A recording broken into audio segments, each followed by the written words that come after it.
Y creo que también los keynesianos se han sorprendido, porque yo creo que en su horizonte estaba este ajuste va a llevar a 2 años de recesión, la contestación social será brutal, Milei va a caer y generará un descrédito total de estas ideas. Más o menos, ¿tú crees que también han caído en ese planteamiento erróneo?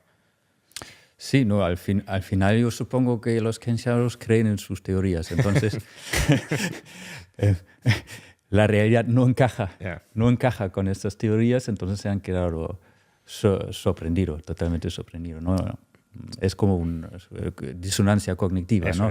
Están sufriendo, lo intentan a justificarse y cogen la inflación de un año y no mes a mes. Pero ahora ya no. Ahora ya tendrán más problemas de hacerlo. Es decir, cada vez tienen más problemas para solucionar esta disonancia cognitiva. En cualquier caso, el ajuste se ha producido, ha sido muy intenso. La economía sufrió durante los primeros meses, aunque como bien dices ya venía cayendo de antes. No es que, porque yo creo que también en España, y imagino que en otras partes de Europa lo mismo, como antes de Milei no se hablaba de Argentina, la gente ha empezado a seguir la situación más o menos de Argentina con Milei. Entonces, lo que ven es con Milei ha caído y no son conscientes de que antes ya venía cayendo. Parece que aquello fuera el paraíso terrenal y que con Milei lo estropeó todo, ¿no? Pero bueno, en cualquier caso, lo que sí es cierto es que la inflación en Argentina, comparado con estándares de Estados Unidos, Europa, incluso otros estándares de Hispanoamérica, si quitamos Venezuela, sigue siendo muy alta. Es decir, una inflación mensual del 2,5%, del 3%, para la historia argentina es muy baja. Para lo que quiere Milei y lo que estamos acostumbrados aquí, es altísima. Tienen en un mes la inflación que nosotros tenemos en un año, más o menos. ¿Por qué si ha hecho todo este ajuste? ¿Por qué si además ha congelado la base monetaria, ¿no? Desde julio la base monetaria está más o menos, no al 100%, pero sí más o menos congelada. ¿Por qué sigue habiendo cierta inflación? Sí, de eso no habíamos hablado, que él tenía un superávit fiscal en el primer mes, pero ha tardado hasta julio para tener también un crecimiento cero de la de la base monetaria. ¿No? Entonces, los precios no suben de inmediato tampoco cuando se produce nuevo dinero. Entonces, si se ha producido más base monetaria hasta julio, pues eso puede subir los precios a unos meses más, ¿no? Que hay un cierto retardo, ¿no? Sí. Digamos. Y luego ha liberalizado precios, tarifas, sobre todo aquí, claro, subvenciones, que han bajado artificialmente los precios y está todavía en la labor de esto. Entonces no sé cuándo va a terminar con eso, pero eso tiene un efecto todavía. Y luego hay una expansión crediticia del sistema bancario.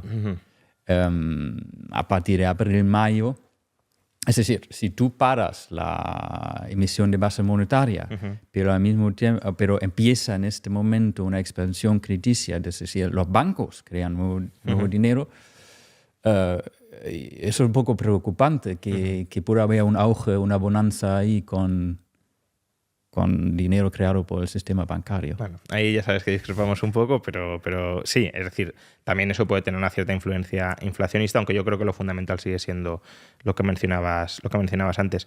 En cualquier caso, si no hay nada...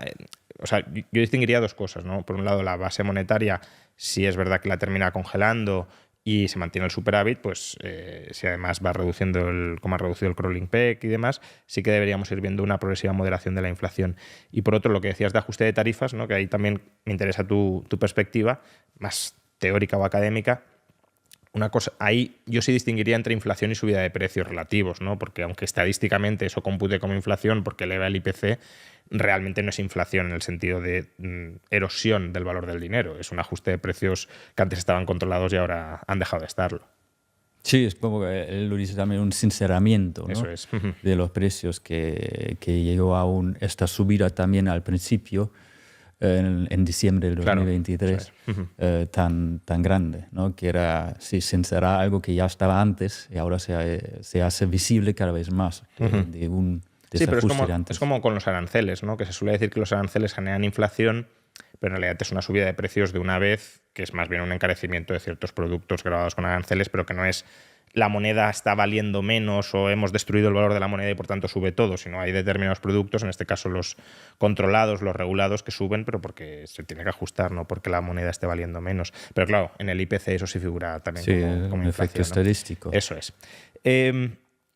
Has mencionado el caso de diciembre de 2023, que es cuando Milei toma una de sus decisiones, bueno, la primera, si no recuerdo mal, o de las primeras, y además de las más importantes. Ha habido muchas, ¿no? Pero desde luego devaluar el tipo de cambio como lo hizo era una decisión, probablemente no tenía mucha alternativa, pero aún así hay que tomar esa decisión y es una decisión complicada. Hay muchos que han criticado a Milei y luego iremos y analizaremos algunas de las críticas, pero hay muchos que han criticado a Milei de no ser liberal, entre otras cosas por gestionar el tipo de cambio y por marcar si el dólar ha de valer tanto o ha de valer cuánto. Antes de entrar en las diversas críticas o contracríticas, ¿tú dirías que Milei ha aplicado un programa económico libertario y dentro de lo libertario, porque libertario el espectro es amplio, austríaco?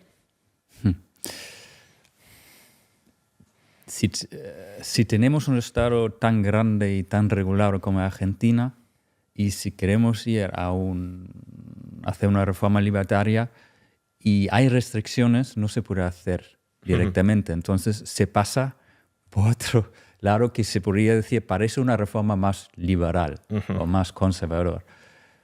Pero se pasa por ahí.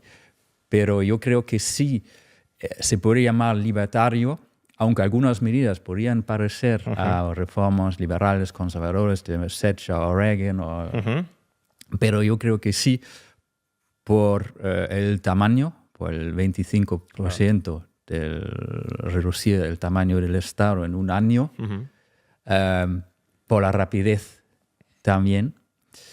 Y luego hay que tener en cuenta a dónde quiere ir. Claro. Y dice que quiere acabar con el Banco Central. Y eso ya no es una reforma que hace Reagan o Thatcher o liberal. Eso ya es libertario y eso ya es austríaco también. Y tener un superávit fiscal reduciendo sobre todo los impuestos, los gastos estatales, eso también es libertario. Y por fin diría también que es libertario por la justificación.